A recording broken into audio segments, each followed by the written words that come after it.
Hello everyone, my name is Mihail Mateev. I'm Senior Solution Architect working mostly on Azure IoT and AI projects.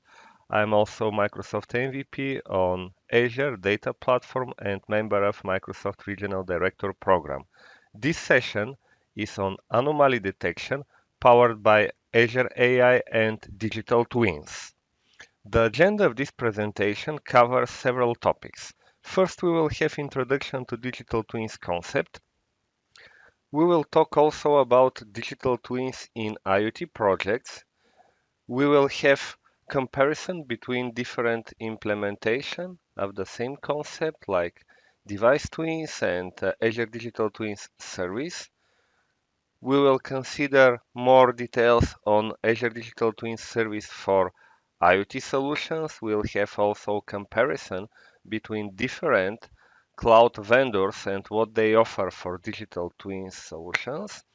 We will go deeper into the latest preview of Azure Digital Twins service and latest feature which it offers. And after that, we will talk about Azure Anomaly Detector service, the whole concept when we have predictive analytics and anomaly detection, and we'll have demonstration related to digital twins and anomaly detector service. Let's first talk on digital twins concept in general. The idea of digital twins is not pretty new. It is from the beginning of 2000 when Dr. Michael Greaves offers for product lifecycle management this concept to have a digital replica of a virtual solution which is focused on specific task. And later, for different industry, there are different implementations starting from aerospace and step by step involving also other industries like construction, logistics, manufacturing. Now almost all areas can be covered from digital twins concept. But actually, what is a digital twin? Digital twin is a virtual replica of physical devices or virtual solutions, and it is possible to have actually design, simulation, analysis in the stage of development, and it is also possible to have this replica during the whole life cycle of the original systems, offering additional analysis and option to push back to the original system some settings which are actually configured in the replica based on additional analysis. Digital twins also is changing how technologies as IoT, AI, and analytics are optimized. So this is probably the main reason to have so tight connection between these technologies. How actually does digital twin work? Twin is constructed to receive input from sensors gathering data from real world counterpart. And this allows to simulate the physical or virtual work at real time. And digital twins could be designed based on prototype of its physical counterpart.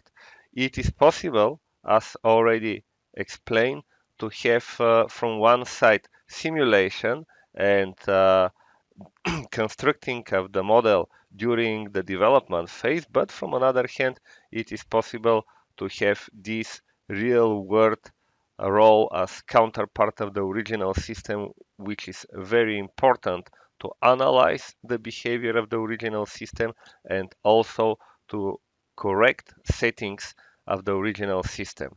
And from another hand, you need to know several terms. You need to know that digital twins prototype is used when we have prototyping before to have the original solution already created. Digital twins instance is when we have counterpart of the existing solution, and digital twins aggregate is when we are using digital twins like aggregation of several original objects which is often used for different kind of analysis. Let's now see different use cases where digital twins concept is applicable. One of the most often used areas is energy sector, where you can use digital twins for energy models for optimization. Another very often used area is around construction, and it is possible to analyze complex structures. It is also very often used to have structural health monitoring, where you can consider increasing of human safety to reduce maintenance cost and optimize the models of structures. And also, materials testing is another area applicable not only for construction but also for different areas around manufacturing. One very important functionality is that you are able really to analyze the behavior of the original system during the whole uh, life cycle of this solution, including all any kind of analysis like predictive analysis, monitoring of the current state of the solution, and also analysis which are not only related to the technical state of this solution. Digital twins concept can be used also for sales and marketing, where companies offering specific products will be able to track the real usage of these solutions in the whole life cycle, checking specific cases and how users really manage these solutions. So it is possible based on digital twins to receive very important information about the real behavior and real user experience of specific product. Digital twins also can be considered like integration layer. If we see the overall schema of one connected product, you can see that from one side we have smart connected products which are in production, and from another hand we have digital twin services which are used for specific goals. You can have specific implementation related to specific model, and digital twins platform in between is something which can allow us to have specific functionalities on top of this platform. So it is not needed to implement everything from scratch related to this integration layer. It is possible to have one platform and on top of this platform to add specific functionalities. But digital twin services actually work with specific analysis services to analyze specific cases. So in this way, our analytics services have no idea about the original solution, and the whole information about original solution actually is in our digital replica. It is important to understand difference between simulation and modeling from one side and digital concept from another side. That's the reason to have a short overview between simulation and digital twins from one side and modeling in the context of building information modeling and digital twins from another side. Let's first compare simulation models and digital twins.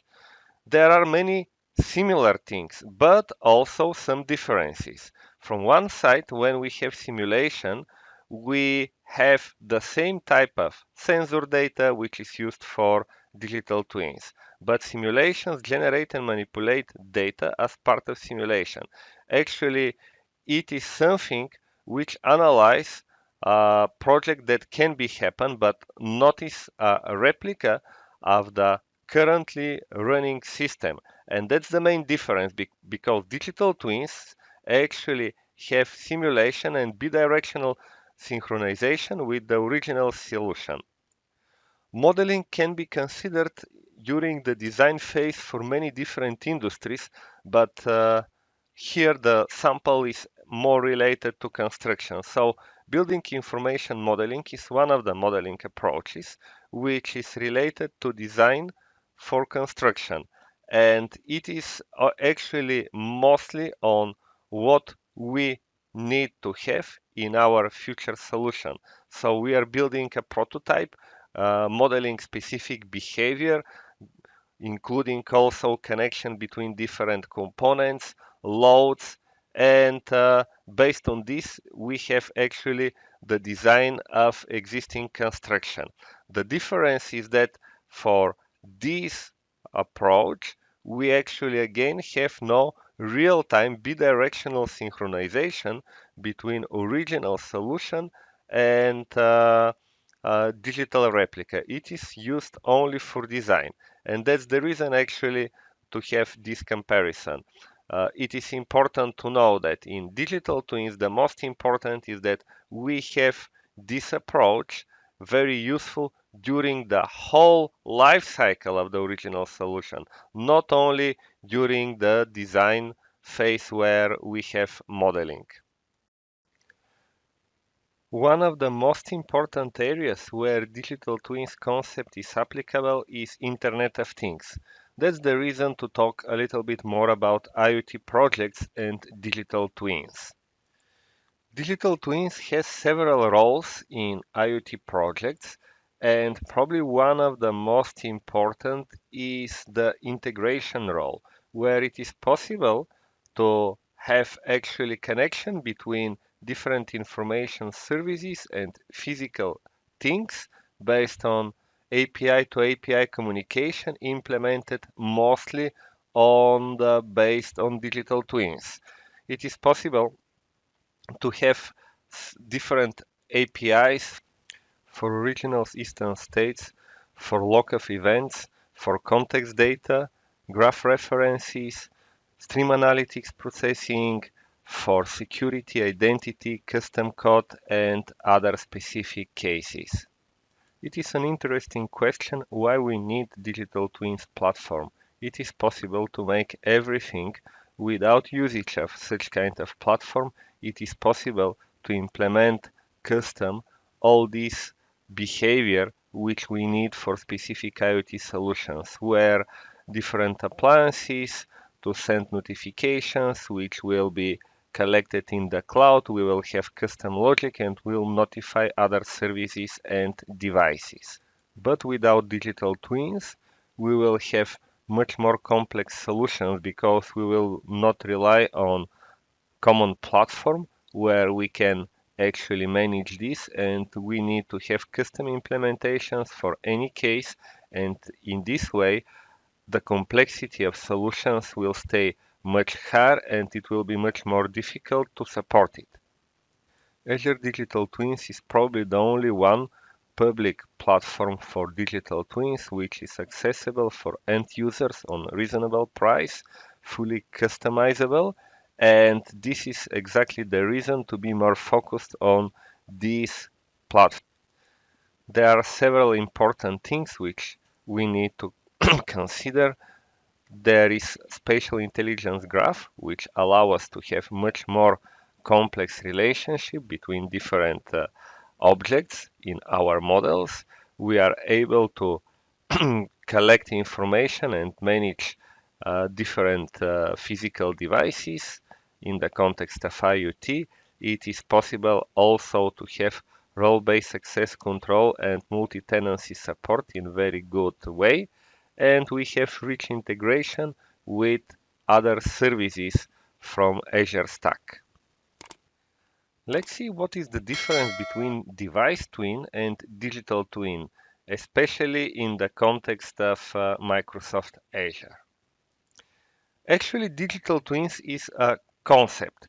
It is possible to apply it for different solutions, and it is just approach which is applicable in many different areas. But in Microsoft Azure, there are two out-of-the-box services which you can use. Device Twin, which is part of IoT Hub, and Digital Twins, which is actually Azure service which offers digital twins implementation like a platform for many different cases. Device twin is mostly like a key value flat representation of some structure, and it is mostly related to desired configuration and reported configuration for IoT solutions. It is very useful when we have device provisioning, when we have software update for devices, but it is not a solution which can be used in very different cases in areas out of IoT solutions. Azure Digital Twins has a complex structure of the models. It has richer semantics, and it is not only applicable for devices. We can model almost everything based on Azure Digital Twins service. Many people related to IoT first have familiar with device twins because from Azure IoT and IoT Hub, this is an essential part for configuration of devices. But again, it is something which covers partial case and it is not wide applicable for different areas. So device twin is a specific case for device configuration management in IoT in the context of Azure IoT Stack. Azure Digital Twins is a service for the common purpose to model almost everything as replica of original physical or virtual solutions. And in general, digital twins is a concept which can be applicable via different technical solutions. Let's now have an overview on different IoT platforms powered by digital twins, which major cloud vendors offer on the market. The big cloud vendors like Microsoft, IBM, AWS, Google Cloud Platform announced that they support solutions based on digital twins concept. But actually they have quite different approach and it is good to go in some details. In GCP, there is no digital twins platform. There is no digital twins focused service. And just you can build your digital twins solution based on core services which platform offers. So you need to have custom development, you need to have implementation which is related with specific risks and longer time to market depending on what you have like specific requirements. It is not possible to have out-of-the-box solutions which to apply for your needs. In AWS, there is specific implementation for device configuration named AWS IoT Device Shadows. It is very similar to device twins with some small differences, but the approach in general is pretty similar. This implementation is focused on managing of devices, device state, and desired configuration, software update, everything around device management. One good thing is that device can report their state by publishing messaging in JSON format on MQTT topics, and also there is a good integration with AWS IoT Core rule engine.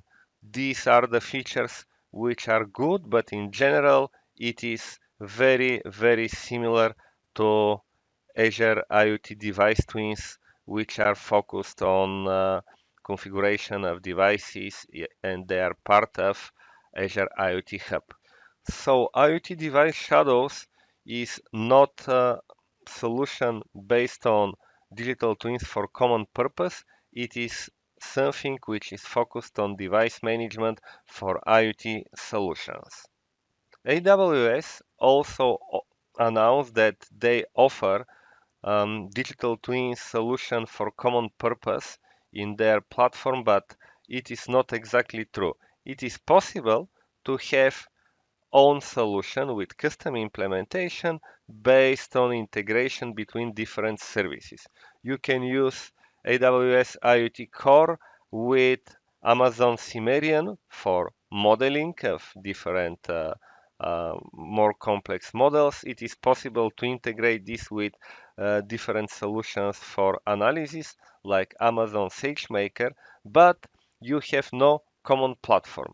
You just have services which you can use to make your solution in AWS cloud, but you have no digital twins platform. You again need some time for custom development, and you are not able to have very short time to market for this purpose. If we compare Azure IoT Hub with device twins and Amazon AWS IoT with device shadows, we can see that exactly for these implementations for digital twins concept, we have quite similar features. So depending on which platform you are using, you can stack to device twins or device shadows, but again, this is not digital twins based platform for common purpose. It is something very specific which solves specific cases in Internet of Things. Azure Digital Twins service is something completely different. It is digital twins software as a service which supports large complex digital models, events and custom logic. It is fully configurable. It is Industry 4.1 ready. It is yes still in preview. We have two previews already, but you have already almost everything which you need to have this feature in production. Let's first take a look at Azure Digital Twin Service preview from 2018, which was the first edition actually available for end users. This first preview introduced several features. Actually, it is related to twin object models, spatial intelligent graph, advanced compute capabilities, data isolation, multi-tenancy support, and actually integration with identity management and Azure Active Directory, integration with different Microsoft services. This release offers everything which you need to start with digital twins concept, and the latest one actually just improved some features and extend the solution in a way to be more aligned with other Azure services.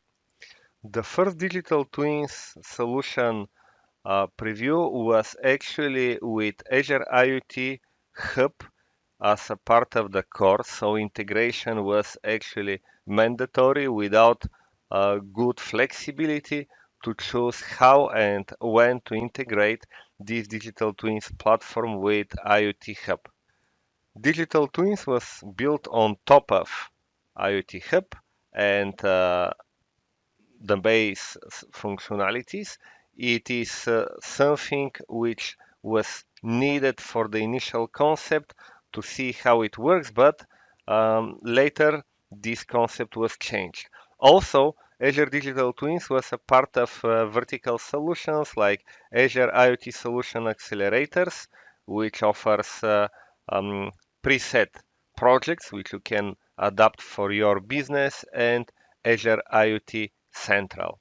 If we take a look at the common Azure IoT platform, we can see several places where Azure Digital Twin service is applicable. One of these areas is related to simulation and visualization of the models. From another hand, we have this solution integrated with IoT Hub initially.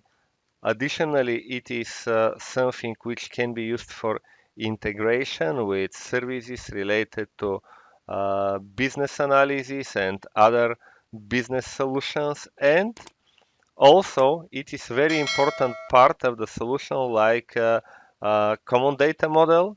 It is used in device configuration management and related functionalities for IoT solutions.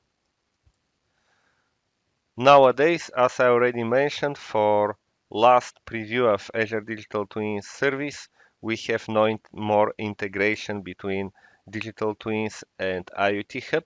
This doesn't mean that it is not recommended to use it together.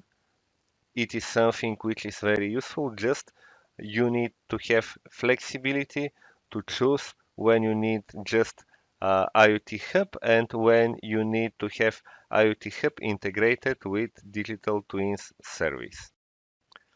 Let's now take a look at Azure Digital Twins service from 2020 preview. There are several differences and improvements. We have more flexible modeling. We have a new common DTDL language, Digital Twins Definition Language, which offers us to have modeling of almost everything.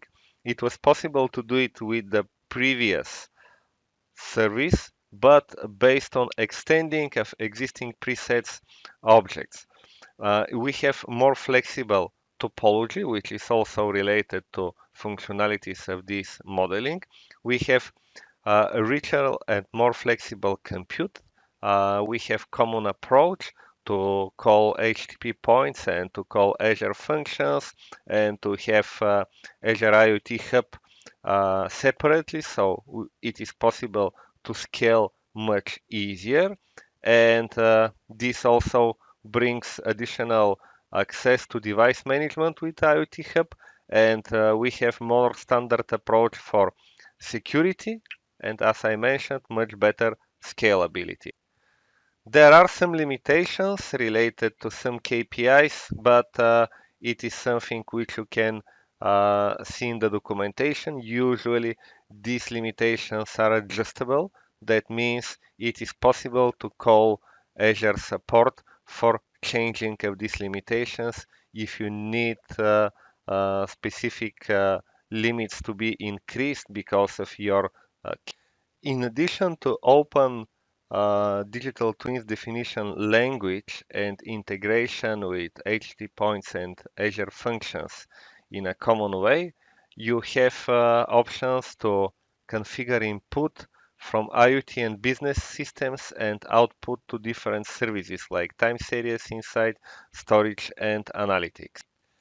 The common reference design for Azure Digital Twin Service 2020 preview is much more clear, easy for understanding, and compliant to other services in Azure, which is really very good. Additionally, you have very powerful tool to create your models, so named Digital Twins Explorer, which allow us not only to visualize our models in a way like the previous preview of Azure Digital Twins service offers, but also to make some changes to have quite complex modeling. It is open source project which you can use for your solutions. Additionally, you can see some commercial solutions from Bentley and Ansys, which are focused on creation of very precise complex models, and these solutions are also integrated with Azure Digital Twins service. How exactly Azure Digital Twins service works in modern IoT solutions? This is something which we need to clarify now. In most of cases, Azure Digital Twins service communicate with other services via Azure Functions or another service. So we need to have clue in between Azure Digital Twins service and other services. It is common approach also when we have IoT solutions with IoT Hub as gateway service. In some cases, it is also possible to have direct integration with some services, again, IoT Hub, Logic Apps, or some custom services, and to have output to other services without need to some specific service in between. It is possible only for some of cases. That's the reason to be focused mostly on the general approach. It is also interesting to know some details about event routing. If there is something which is changed in the structure of the original solution and this change is applied to the digital replica, there is option to have event rising, and there is a common flow where you can have a common event stream and to collect events in the same way, and after that to dispatch it using different endpoints. It is possible to use Azure functions, custom services with HT points, or to have some of the supported direct integration with endpoints like Event Hub, Event Grid, and Service Bus. When we have integration with IoT Hub and something is changed from the original solution, and you have changes in some of devices, these changes are replicated in our model, and it is possible directly to call the API and to receive the changes. It is possible to have this using Azure Digital Twins Service API. From another hand, it is possible to have a logic where when we have changes in our digital replica, the output will be rerouted to specific services, and these services can have some logic. It is possible this to be, of course, Azure function, and this logic to make changes back to our model. And these changes can be pushed back to the original systems. Definition of the models and twins is based on digital twins definition language, which will be covered a little bit later, but everything you can explain in a relative simple way using this syntax and store it in JSON format. The main functionalities which we have in IoT with the support of Azure Digital Twin Service are related to device configuration management system, multi-tenancy, especially related to IoT Hub integration with other solutions, rising of alarms, common data model. All these functionalities are very related to what Azure Digital Twins offers. And you can see a design of real solution for connected devices and vehicles, and you can see that Azure Digital Twins is part of device configuration management system, also represented common data model, and it is also used for integration with IoT Hub for multi-tenancy. Spatial model definition is an essential part of each digital twins platform. We will take a look at the spatial models for both previews from 2018 and 2020. The first preview exposes spatial model which is around smart spaces. That means you have preset models for managing of rooms and different spaces, but you are able to define your parts of the model, your objects, and to have absolutely custom solutions. Just you need to extend the existing model, but it comes with some preset structure. In this preview, you have for spatial model preset objects like spaces, devices, sensors, extended types, property keys, and additional support of resources, user-defined functions, role assignments, endpoint matchers. Additionally, this preview comes with Azure Digital Twins Graph Viewer, which is actually a light viewer of digital twins models. It is not like Explorer for the latest preview, but offers options to visualize what you have inside your model. Let's see what kind of improvements we have when define the spatial model in Azure Digital Twin Service preview from 2020. As I already explained, we have a flexible open language for model definition, so named Digital Twin Definition Language or DTDL. And we have several main components. We have property telemetry component relationship. On the top of the model, we have always interface. Actually, interface encapsulate the whole model, and we are able to expose whatever is needed exactly via this interface. Each interface can contain 0, 1, or many fields from the following types. We can have properties, telemetry, components, relationships. The difference between property in telemetry is that property is backed with storage. So we are able to see what is the latest value there. Even now we have no some actual changes. Telemetry is mostly considered for cases where we just have some information which is passing and we forward this information to other services. Components allow you to build your model interface as assembly of other interfaces if you want. So it is possible to use components actually to have some defined from several different parts models. Each component has a separate interface. There are several mandatory fields in our models. We need to have ID or identifier. We need to have the type of different elements.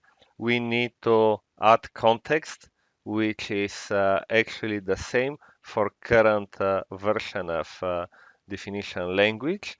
We can have optional display name, e-contents, where we can put everything which is different from the main elements which are already discussed. There are several requirements for DTDL.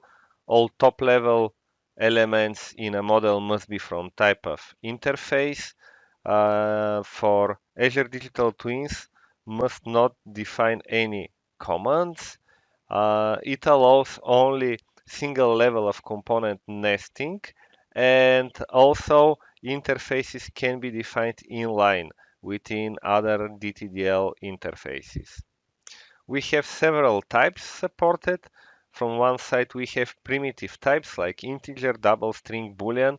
We have also complex types like object, map, enum, and of course, arrays are also supported.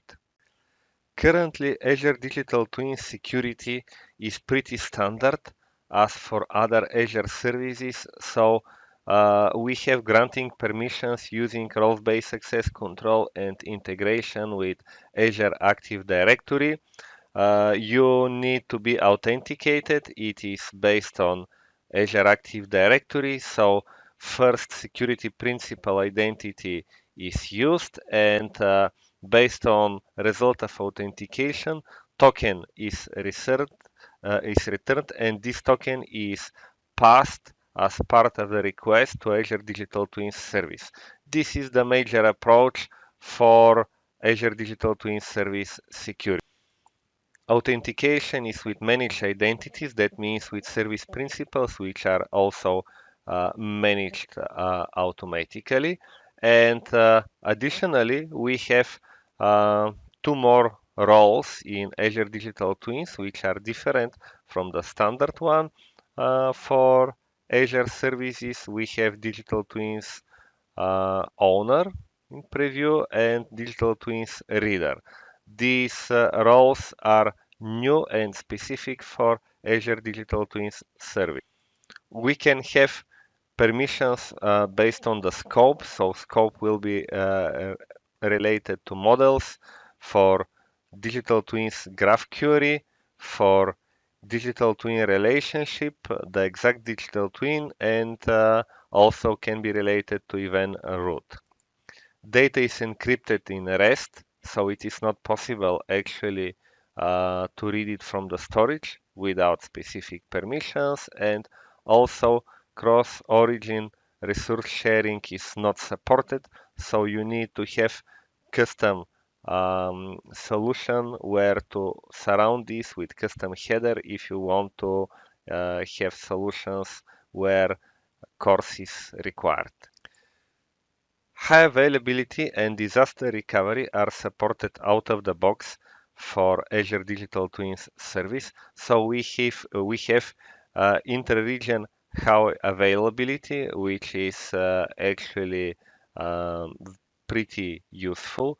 It is not needed to consider custom how to deploy your instances. You have deployment in several different data centers inside the region of your digital twins service. So it is actually enough to have high availability inside the region, and we have cross-region disaster recovery managed again from Microsoft, so you have no need to implement a disaster recovery site creation and failover by yourself. It is something which Microsoft do for you, and it is out of the box.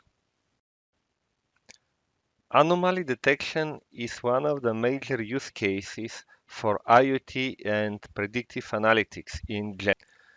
The major goal is to discover unexpected events or rare items in data. That means, for example, if you have production, to recognize some failures, some pieces of production which are not fine. It is possible to be only because of some casual mistakes. It is possible also to be some alarm that you need to replace something. So it could be also part of predictive analytics. In this case, Anomaly Detector service, which is part of cognitive services offered from Microsoft Azure, is very useful. You can have using Anomaly Detector service pretty easy implementation for several use cases. You can have solution where anyone who can make a REST API calls and script code is able to use these functionalities. No need these users to know algorithms, and anomaly detector actually hides all detail about statistics and this part of data science which is related to algorithms around anomaly detection. Despite that, it is not needed to know algorithms to use anomaly detector service, it is good to have an overview of everything which is implemented inside. Anomaly detector includes inside it a generic framework of different algorithms to handle a wide spectrum of different time series. So you have implemented Fourier transformations, you have STL decomposition, standard threshold methods, z-test code detector, and other algorithms. In general, it is something which is good to know if you want to understand deeper how anomaly detector works, especially if you integrate this service in some solutions, but it is not necessary for users who use this service to know anything about anomaly detection theory. The selection of algorithm is based on internal logic plus what kind of input data and parameters you provide to anomaly detector service. So it is something which is done to be smart and to be not with some external activities. It is quite difficult to have a balance between sensitivity and precision, and depending on data which is sent as input and extraction of items, the service actually decide um, what kind of algorithm will use. It is also done additionally with the sensitivity parameter, which is the only one additional parameter which is sent by the caller. The flow looks like this one.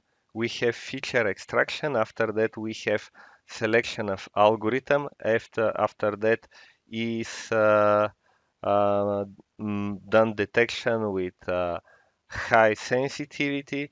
And after that, we have filtering of anomalies. This is the major flow which is used in anomaly detection service. There are some good practices which is good to follow when you use this service. It is related to how exactly your data is prepared. So how your time series data is prepared is the first one. The second one is how anomaly detector API parameters were used, and the third one is the number of data points in your API request. The service works in two different ways using batch, that means the entire series anomaly detection, or the latest last point anomaly detection. This is slightly different and depends on the cases which you have. If you have seasonal time series with occasional anomalies, and if you have flat trend time series with occasional spikes, you can have batch or entire series analysis, which is pretty useful. It is not recommended to use batch anomaly detection for real-time data monitoring or using time series data that doesn't have some of the characteristics which already mentioned, something like seasonal time series or flat trend time series. In other cases, you need to have actually analysis related to latest point anomaly detection. By continuously applying latest point detection, streaming data monitoring can be done more efficiently and accurately. In the following diagrams, you can see the difference when you apply different kind of analysis. If you continuously detecting the anomaly status latest point, as of the chart which is on top, you have quite correct analysis. But if you have data set using batch anomaly detection, the model which is built actually uh, cannot catch some local extremal points, and your analysis is not very good.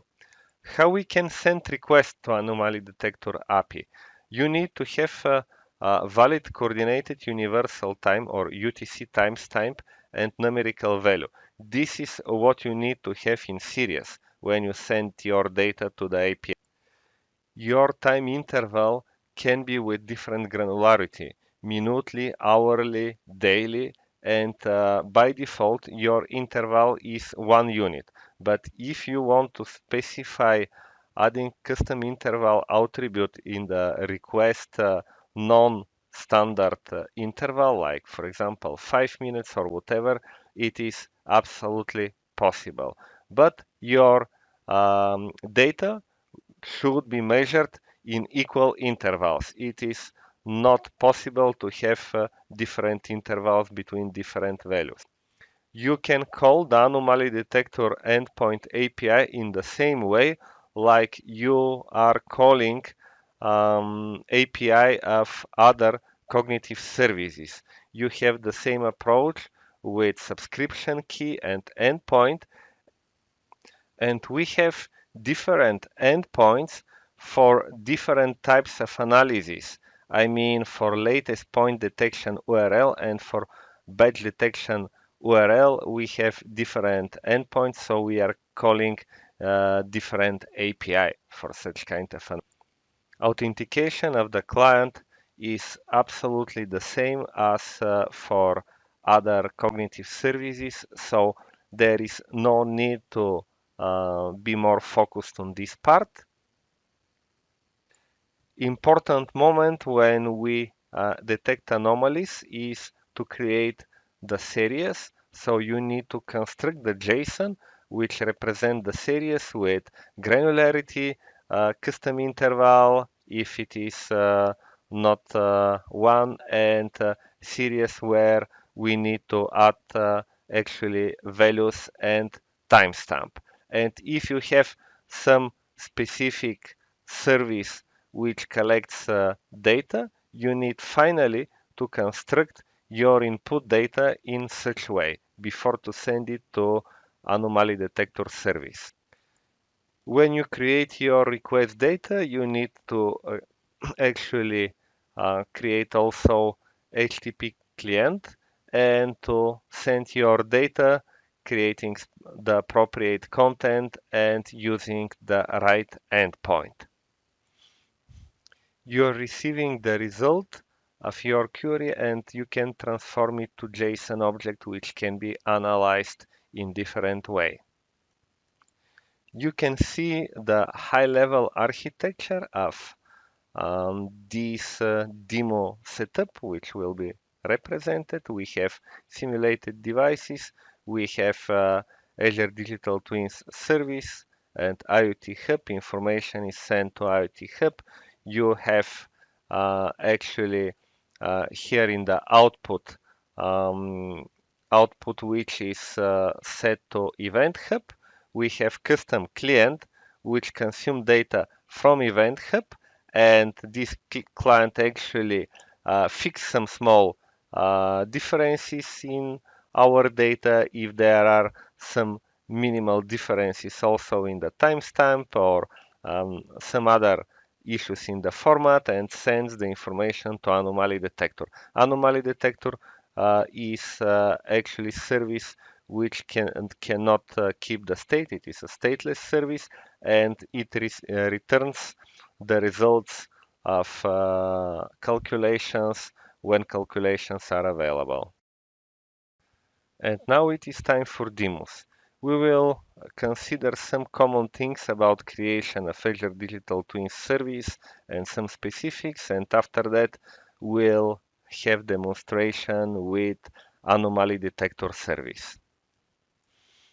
So if you take a look at Azure Management Portal, you can see that for digital twins, we have two types of services. We have Azure Digital Twins, which is the actual preview, and we have also Digital Twins deprecated, which is actually the first preview.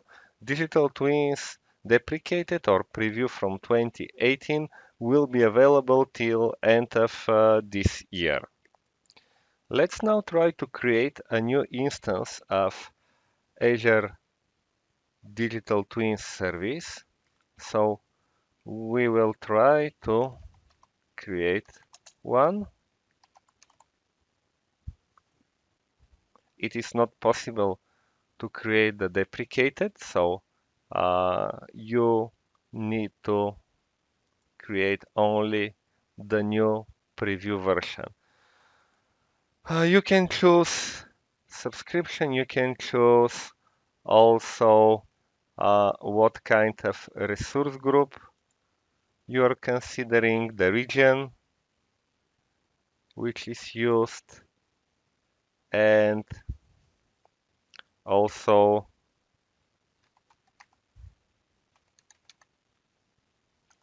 the name, the unique name of the service, something in this way. So you need to review it and create it. Azure Digital Twins service can be deployed in the same way like other services in Azure. So it is possible to use ARM templates and to integrate this service in your continuous integration, continuous deployment pipelines. So our resource is ready and we can go to this resource and to see exactly what we have here. We need to consider several things. Access control. In access control, you can assign roles. Here, when you assign roles, it is important to consider these roles: Azure Digital Twins uh, data owner and Azure Digital Twins data reader. These roles are different than owner, contributor, reader, the popular roles for all Azure resources. So if you need to access data in Azure Digital Twins, you need to assign some. Let's now go to another one service instance which is already created and to see what kind of access we have. There is already defined access for some users and applications. Why we are talking about applications? Because Azure Digital Twins works via service principal. Let's now go to Azure Active Directory and try to see registered applications, which we have till this moment. There are several applications which can be used for access for digital twins service. I already created these applications actually, so it is something which you need to do in advance. There are some settings for authentication. You need to configure authentication for mobile and desktop applications or for web applications, adding different endpoints.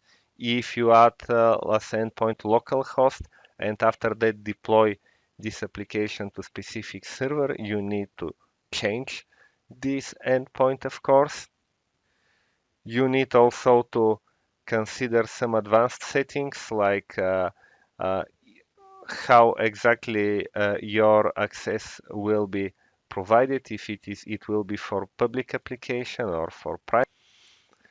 Additionally, for API permissions, you need to have permission set to Azure Digital Twins, where you need to have read-write access. This is something which is different for the latest preview and for the previous one. You need to consider to allow public client flows or not, and if you want to use access tokens and ID tokens. When you start testing your web application, usually endpoint is also related to endpoint used for your development server, but when your application is deployed, this endpoint should be different. Let's now see our simulated devices application. Actually, in this application, we are sending some information about telemetry, which is random generated with one specifics that we need to have exact interval, which is related to um, time interval, which we need. For example, here in this solution, we have interval which is related to 2 minutes between different calls, and we have information which is actually sent every 1 minute, but because we have two different sensors, for sensors which we consider as input data for our anomaly detection, we have input each 2 minutes. And we need to have a specific number of items, which cannot be less than 12 if we want to have some analysis with anomaly detector service. This solution is running already more than an hour to have enough data to demonstrate anomaly detector service. So we have a solution which actually pulls information from Event Hub and creates the input data structure, which is actually series of data. And we have in this solution actually two calls: detect anomalies batch, which is to the batch analysis endpoint, and detect anomaly latest endpoint, which is actually related to analysis for the latest point in series if we have anomalies for the latest. One of the most important parts to create data structure, which should be sent with the same daytime intervals and correct values for all points, because anomaly detector service is very sensitive for this. And when we have this series, actually, we send this information to endpoints and just expect the results in our application. Let's now try to run the application. And application will read data from Event Hub, will analyze the data series, and will receive results. As you see, actually, data structure is created here, and we receive structure with possible anomalies in our series with expected values, and if these values are considered like anomalies or not. If we have end-to-end solution, we can connect this service with another one which, based on anomalies which are detected, can provide some predictive analytics. So we can have in such case end-to-end IoT solution which is focused on predictive analytics.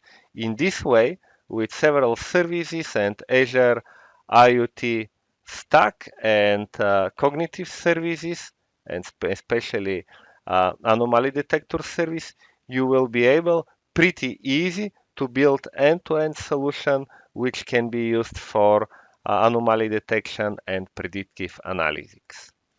So this was the most important part of anomaly detector and digital twins service as example, how you can work with these services and use it together for real life cases. Thank you very much for attendance, and special thanks to Microsoft for supporting Data Platform Geeks and SQL Server Geeks and Data Platform Summit.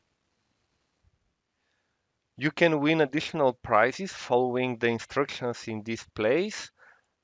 You can also contact me anytime using social networks and my email if you have any questions about Azure Digital Twins in general, IoT solutions, Azure IoT stack, and how to use it together.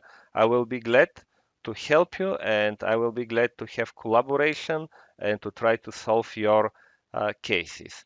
Thanks again for watching and enjoy the conference.